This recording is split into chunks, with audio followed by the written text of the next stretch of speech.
Hey guys, Travis here on week 6 of the LCS. This is day 1. I'm actually joined by Livingston. Am I pronouncing that correct? Yes. All right. From Team MRN, the new coach and a little bit of a cook. I know Martin said that. So first off, how did you end up sort of coming into the Marn team? Okay. Well, 2 years ago, I've been playing League for a little over 3 years now. And 2 years ago, I was on a team with Mega Zero. Just for a brief period of time, but we've kept in contact for a while. And the other day, I got matched with Echo in a solo queue game that was about a month ago. Yeah. And then I added him, and it just went from there. So that's how I sort of moved my way into the house. My girlfriend's sister lives in LA, so I stayed with her for a while, and then talked to Echo and Mega, and they got me in the house, and now I'm here. So a lot of people obviously will sort of want to know what your qualifications are. Clearly, you've been playing for a while, and if you're getting matched up against Echo and Mega, then you got to be a certain high elo. So what how high of a player are you? Diamond Division 1 right now. So in Season 1, I was Platinum. In Season 2, I was Triple Diamond. So lots of fives experience. Played in lots of tournaments, won a couple Go for Lols, and now I'm coaching. So as a coach, what are your responsibilities going to be for the team? Because I think a lot of people have different ideas of how a League of Legends coach should approach it as this is sort of developing and everybody's sort of getting a feel for it. But what are your main responsibilities going to be? Well, they actually already have like manager Marn, and he does a lot of like the getting the scrims together and doing stuff like that. My job is really to focus focus on strats, to focus on reviewing gameplay, to focus on just getting the guys like mentally prepared. During a game at scrims, sometimes like there'll be a miss smite on Baron or something like that, and it gets really quiet. And my job is to make sure that they keep talking, they understand that it's not the end of the world and they got to keep going. They're really young and probably the most inexperienced team on the circuit right now. So I think they just need somebody to really help corral them a little bit and get them going in the right direction. I know a lot of coaches right now are sort of quietly, but it's sort of starting to get out there. They do a lot of research on other teams beforehand so they get an idea for like bans and picks, watch some VODs, etc. Is that something that you will also be doing for the team?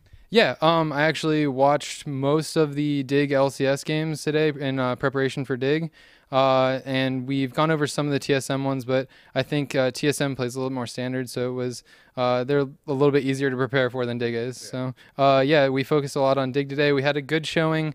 Didn't come out with a win, but there will always be more games. So Martin has talked about how you will also be the chef for the team. Yes. How's that going to work out? So basically, I plan a meal or two every day. It just depends on what I feel like that day. I make pancakes. I grilled. I want to grill. We don't have a grill yet, but I'm gonna get a grill.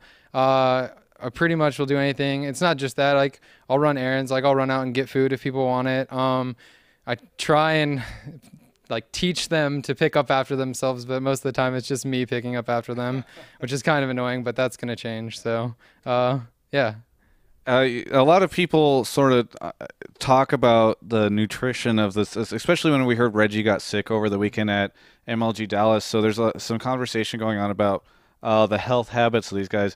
Is that something you're looking to fix? I mean, I noticed you mentioned pancakes, but you're going to try and go for like those really healthy meals at night and try to convince them that that's the way to go over pizza? Yeah, I've gotten a lot more fruit in the house. I think that's fruit and vegetables is the biggest thing. I think the most important thing is getting them on a regular schedule. When I got into the house, people were staying up till 6, 7 in the morning, and then they were waking up at 4, and like they're waking up an hour before LCS matches and stuff. Like when the ride gets there, they're waking up and getting ready to go. So a lot of what I'm doing is making sure people are, asleep at a proper hour, actually eating rather than skipping a meal and then eating a bunch later in the afternoon. Just making sure that trying to get them in like a normal schedule, normal routine. I think that will help a lot, especially with some particular players. So, So any names you want to throw out? I'm not gonna throw anybody on the spot.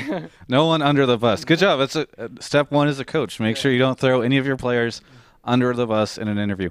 So sort of wrapping up, you have like any place that people can follow you, maybe on Twitter? Yeah. You got the social media stuff set up, or do you have any plugs you want to make? I have a Twitter. It's at Livingston Lol. I don't really use it that much, but I do stream. I stream very regularly. I'll be getting my computer on Tuesday.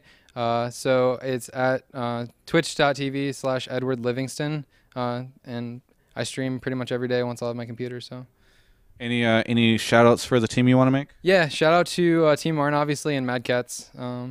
Appreciate everything. Well, Well, hey, thanks so much for this interview. Very much appreciate it. I think it's always interesting to get an idea for the people that work behind the team to sort of make it who they are. And I know that Marn had mentioned you were coming on board, so really great to get some insight into who's going to be working with the team so much. For everyone, this is Travis on week 6 of the LCS. You can check out the rest of our LCS coverage at gamespot.com/LCS.